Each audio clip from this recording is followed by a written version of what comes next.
sense I've been getting, and you heard from Peter Stevenson and Keith Downey there, the two men who know better than anybody, the tone that they're giving suspects that Manchester United are winning this race. And the impression I get from the people I've been speaking to is that Sesko has preferred a move to Old Trafford all the way along. And that from RB Leipzig's point of view, they've been waiting for Manchester United to reach the level of bid that Newcastle have made. They haven't quite done it yet. They're still some distance off it, 5-10 million euros, depending on the exact figures. But it's pretty clear that he would rather go to Old Trafford, and I think that leaves Newcastle in a very, very difficult position. Even though they can offer Champions League football, even though they finished so much higher, they finished 5th compared with Manchester United's 15th last season. We know that Manchester United have been in turmoil. Newcastle have been a very steady ship under Eddie Howe. They've been consistently improving, and yet that history of one of the world's biggest football clubs, I think, is probably going to tell in the end. Is that it? Is that about what's gone before then? Because it doesn't make sense that Newcastle can offer Champions League football while Manchester United were, flirting with relegation last season, and yet they have the edge, apparently. Maybe an everlasting thanks to Sir Alex Ferguson, possibly, because they are still Manchester United at the end of the day. But speaking to, Brian Mbeumo, he didn't bother him about no European football. Does Champions League matter as much as people let on sometimes? A lot of the time it's a financial package, and it is playing for Manchester United. But look, it's not all over for Newcastle United at all, who, let's just say, since the takeover, have recruited ever so well. But, as Rob says, it does look as if now he is leaning towards Manchester United. But also got to mention the recruitment director, Christopher Favell, who was at Leipzig, who was speaking so highly about Sesko. I wonder if that's playing a key role in this as well. Not just Ruben Amorim, but Manchester United collectively. But he's untried, untested, really, isn't he? And he's raw, clearly. What do you make of the sort of sums being spoken about forwards this summer? This is absolutely fascinating, because I haven't known a transfer window like this one, where we've seen so many world-class strikers on the market, on the move, many of them coming to the Premier League. Let's show you some of the stats that we've been looking at, because I think this speaks absolute volumes. You can see some of the summer signings there and just how much we're talking about. There's a star, of course, next to Benjamin Sesko, because that's not completed yet. But you can see that Hugo Ekitike is at the top of that one at £79 million. Gyökeres, 63.5. Matheus Cunha, not a striker, he's a forward. Same with João Pedro, you'd say there. Look at the absolute bargain for Chelsea at the bottom, Liam Delap there with a £30 million release clause. I think it's right that you put him in this sort of category, this sort of company. I think he could be that good. But, Mike, what I think is fascinating is, where do you get the value here with a striker? Do you get the value for somebody who is experienced, like Gyökeres, 27 years old, been there and done it, scored 92 goals in 103 games for Sporting? Yeah, in which league, though? In the Portuguese Premier League, yeah. But he's been there and done it. He's 27. He's a proven goal scorer. Arsenal, of course, were looking at Benjamin Sesko. They were monitoring for more than a year, and they decided no. They've gone for Gyökeres instead. They had the ace trump, the trump card here. They decided Gyökeres. They wanted somebody ready-made to go straight into their side, try and help them win Premier League titles, Champions League. They didn't have time to wait around for maybe 2 years for Benjamin Sesko at 22 to prove what he can do in the Premier League and become that sort of player. Is that where you get the value, experience and goals? Or is it a younger player like Sesko with incredible promise who has got years ahead of him and may grow into that Manchester United side? Remember, Gyökeres has signed a 5-year contract at Arsenal. He will be 32 when that comes to an end. Arsenal have got no resale on him after that. He's worth virtually nothing. Look at Heung-min Son, who we're going to talk to about at Spurs shortly. £15 million, maybe £20 million that Spurs are getting for him. That's a snip for a player of his quality, but he's in the last stages of his career. So Arsenal can afford to write that off because they've got no resale. It doesn't matter. They need a player ready now. Manchester United, Newcastle perhaps don't have that luxury, which is why Sesko is more attractive to them. But I think how you look at that striker bingo is going to be fascinating. We know that every single football fan in this country is doing what we're doing now. They're looking at that list of strikers and going, right, who's got the best player? Who's got the best deal? Who's going to be the best in 2 years' time?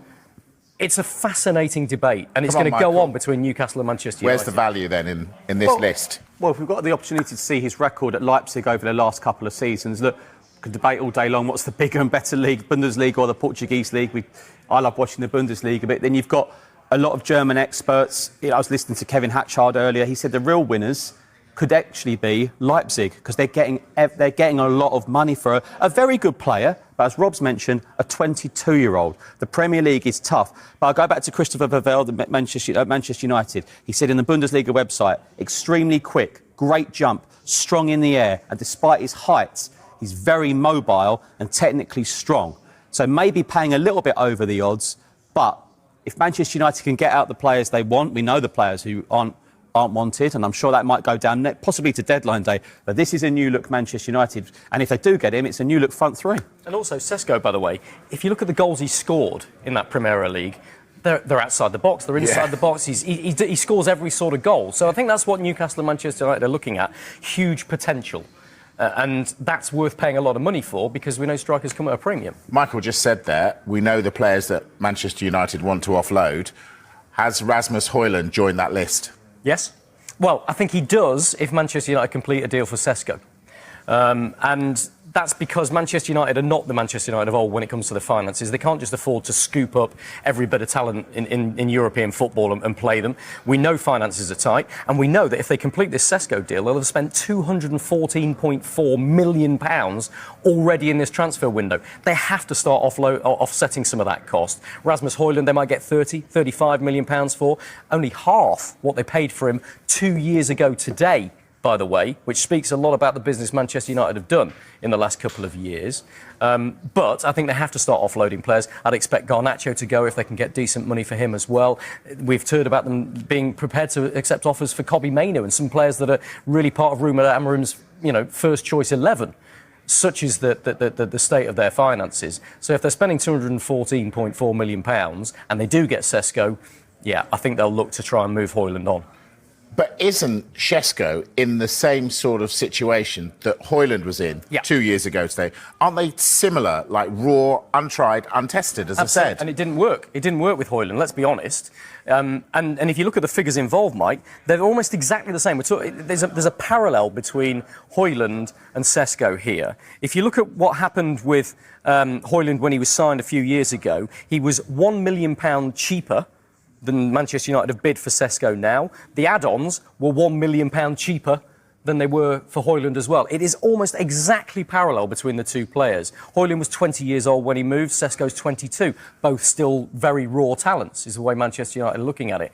Clearly, the bosses at Manchester United and the likes of Jason Wilcox, who is running the recruitment department, and Flavel, who obviously has got a big part in this as well, they're looking at it going, we think this guy is going to grow into our squad. We think with Brian Mbeumo and Matheus Cunha throwing the crosses for him, making the passes for him, he's going to score a hatful of goals and he could be a Manchester United striker for years to come. They thought that about Højlund, though, Michael. So I asked this last night. I'm going to ask you, is this a gamble, Sesko?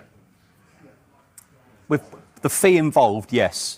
The fee involved, yes. But I can't believe I'm going to say this, but I think for Manchester United, potentially a year out of Europe might actually be good for Ruben Amorim. He works with a smaller squad, the players he wants to work with, no Thursday, Sunday. OK, might affect them financially a little bit, not majorly. Conference League wouldn't have touched them financially. Maybe just a year, a reset. That's what Ruben Amorim... Do you remember Ruben Amorim said, I don't want to join a club midway through the season? He went on and on and on about it. I can see why in the end, with their finishing position. Yeah. But you can see there's something potentially working there, and that Manchester United reset, which starts next season. One other quick word about Newcastle here, because I think a lot of people have got sympathy for Newcastle here on the number of players they've missed out on, and if they miss out on Sesko. And you're asking the question, well, why would he choose Manchester United over Newcastle with Champions League football and all that Eddie Howe's achieving up there? I think it's interesting. Newcastle could blow Manchester United out of the water if they wanted to here. Let's assume they're going to get £120 million for Alexander Isak if he moves to Liverpool. They've already turned down 110. Well, they could spend all of that money on Sesko if they want to, and Manchester United couldn't get close to it. And I'm sure RB Leipzig could say, listen, Benjamin, you're going to United or you're staying put with us. But they haven't done that. Why haven't they done that? Because they're not sure that he's worth that. There's no point in replacing Alexander Isak, tried and tested in the Premier League, a world-class striker has done it at this level, with a raw 22-year-old, if you're paying almost as much money for him. Newcastle know that Sesko has a certain value and they're not prepared to go beyond that. That, to me, says a club being well run.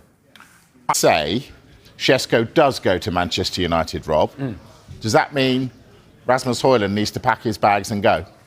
Almost certainly, yes.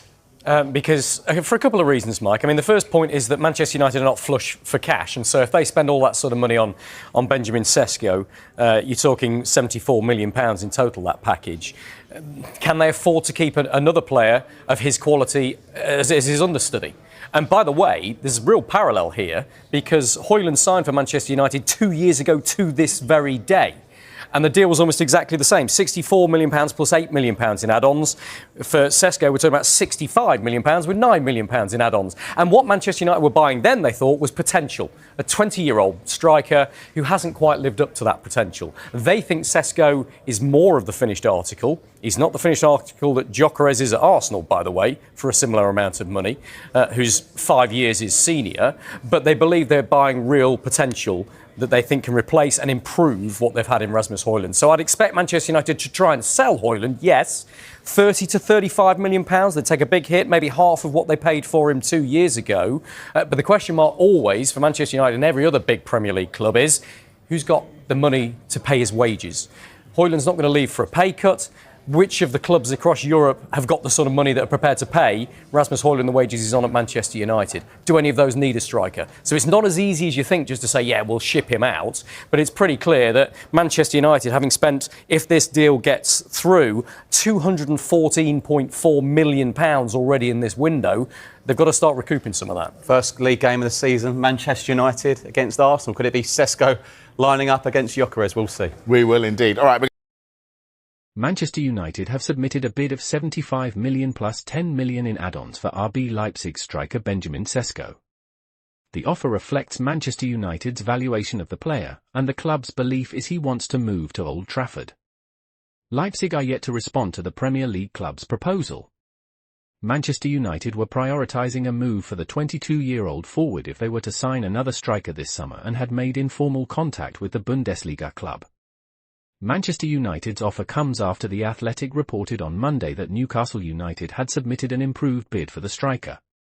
Their opening bid of £75 million plus £5 million in add-ons was deemed insufficient by Leipzig, leading Newcastle to increase it to at least £80 million. Newcastle have a long-standing interest in Sesko, with the club's pursuit of him coming amid last season's top scorer Alexander Isak expressing a desire to leave. Liverpool had an initial £110 million bid for Isak rejected.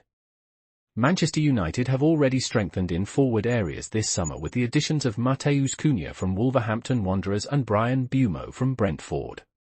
Ruben Amorim's side also admired Aston Villa forward Ollie Watkins and explored the costs of a potential deals when considering a move for Sesko. The Manchester United hierarchy was reluctant to pay what they thought it may have taken for Villa to consider doing business. Sesko scored 21 goals in all competitions last season for Leipzig and has recorded 39 goals and 8 assists in 87 appearances for the German club since signing from RB Salzburg in 2023. His Leipzig contract runs until 2029. Arsenal also previously held an interest in the forward but signed Victor Gyökeres from Sporting CP in an initial £63.5 million deal this summer. Chelsea had admired Sesko for several years but opted to sign Liam Delap and João Pedro this window.